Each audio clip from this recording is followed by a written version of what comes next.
English is not my first language. Knowing in my mind every time I rhyme, many wonders, many, many more signs. Thin line, true love is blind, thin line, many, many more signs. Come alive in the morning time in the sunshine, feeling fine, recline, sit back on wine. In time, you'll see your sign. Let a voice in the wind blowing naturally, saying it's time you speak your mind, speak out and you will shine. Look around, everything's gonna be okay. Positive time, you speak your mind, speak out and you will shine. So many wonders always.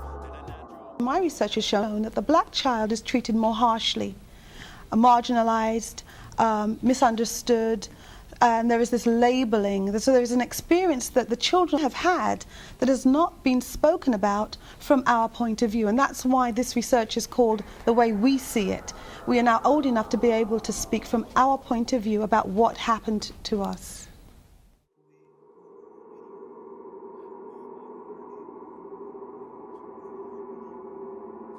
School system is designed to put you in a stream. It is a very well-developed system that has worked. It has served the people who created it very well. And there's no healing that comes after having gone there.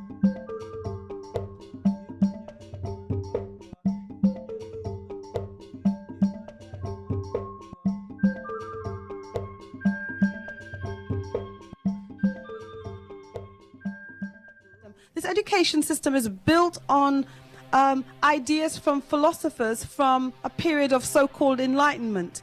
And that period of enlightenment saw Africans as the other, as the noble savage. So although not explicitly spoken about in those terms, there are still remnants of that system and that philosophy embedded in this system of schooling.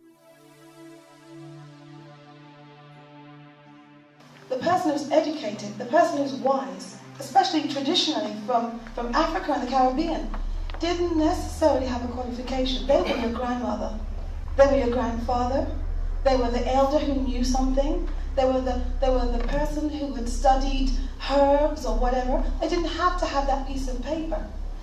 The system that we are under right now is one where there are checks and balances which must happen. That's really important. But to see somebody who has a qualification and just to automatically assume that they know is, I think, a bit naive. You need to see that they have a qualification, yes, but also do some other work. Find out whether they are the person who should be teaching you whatever it is you're trying to learn.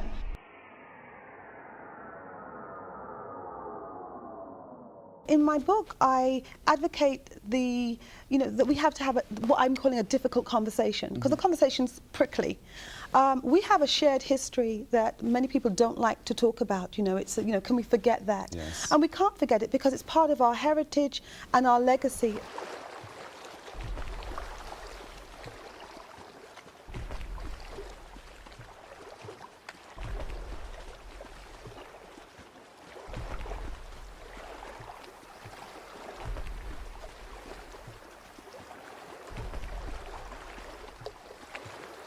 We have to evaluate what we're doing. We evaluate in the workplace, we evaluate professionally. Why not evaluate personally?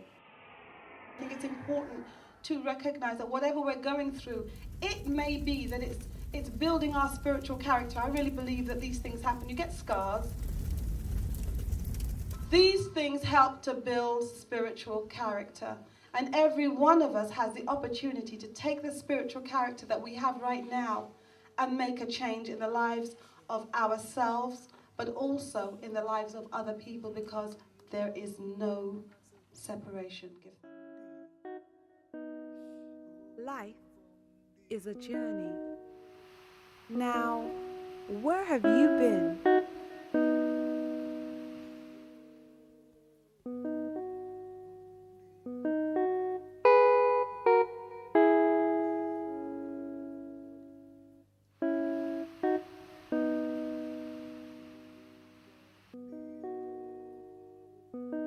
Life is a journey, but I want you to spend a moment with me, if you will. You know what the future holds? It holds the present. that's what the future holds, because the future is determined by the present that I'm working with. Our people generally, in whatever spaces they're in, would be conscious of their will, of the ability to make a decision and not have to rely on outside sources to tell you what you think. Many of us don't even know what we think. We're walking around doing stuff. We have no idea what we think. And what we think is interfering and directing what we do.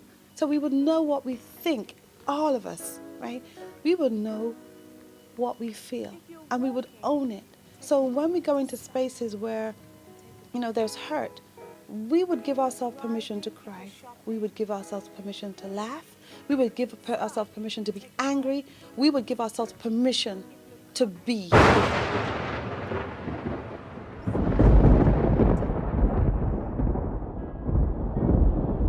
You see, breath is a very undervalued gift that we have. And that's surprising because as soon as you arrived here, you grabbed it. When you arrived on this earth, after the journey of your birth, the first thing that you reached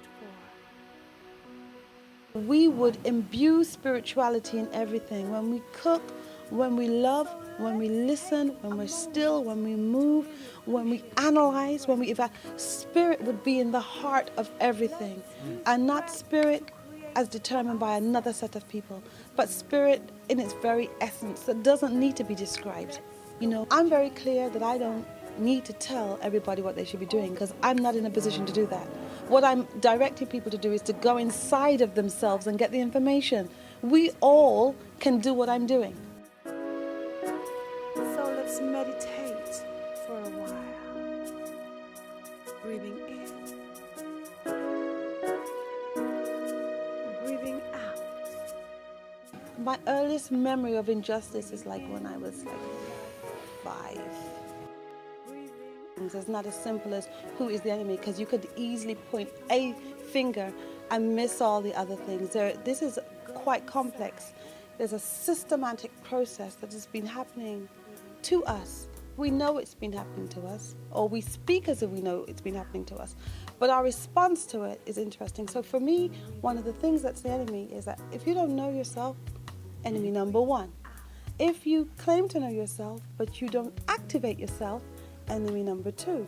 If you're dealing with a frame of reference that has nothing to do with you, enemy number 3. If you haven't made yourself aware of the frame of reference that does serve your ability to activate yourself and be on purpose, but central to it is that instruction that we were left by the ancients, which is to know self.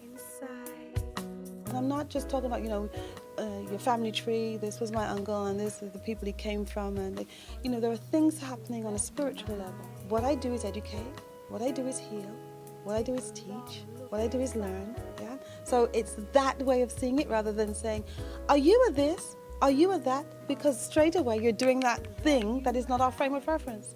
As a people, we don't need to do that. What we need to do is be. We need to activate those things. So I don't need to either be this or that.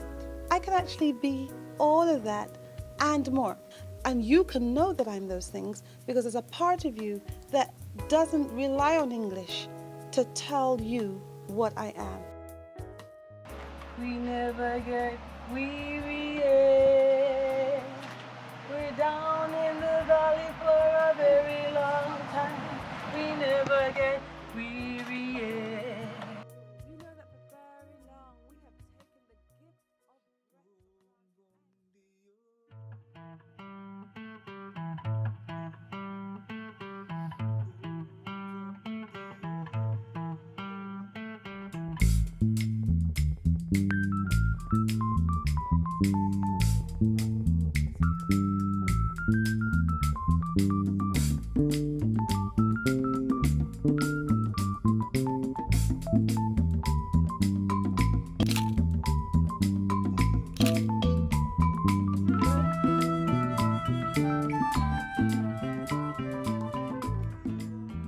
Our way, our frame of reference is to always honor our ancestors, to always honor the Creator, to recognize our relationship with the Creator, which makes us divine.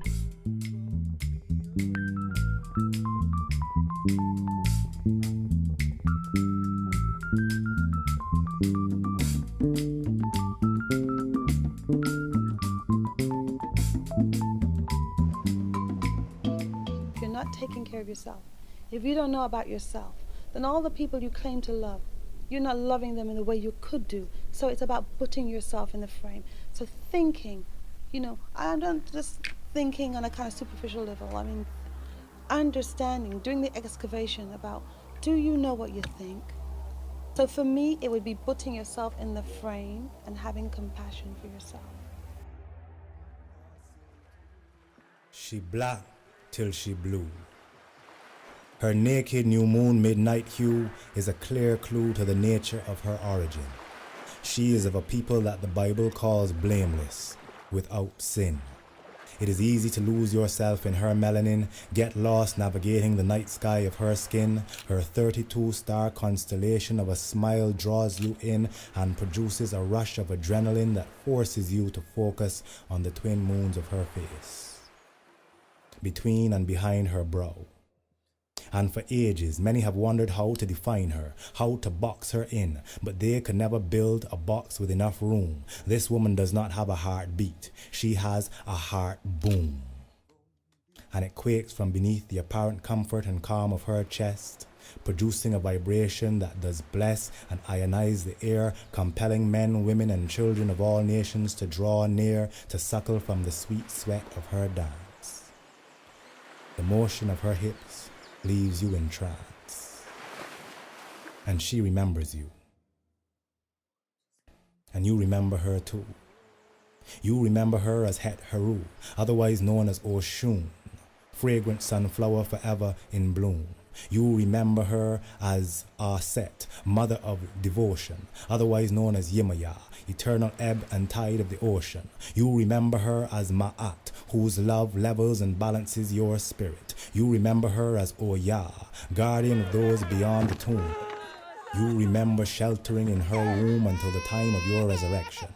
So let players, perverts, and pimps beware. The lion-headed goddess Sekhmet again walks the land.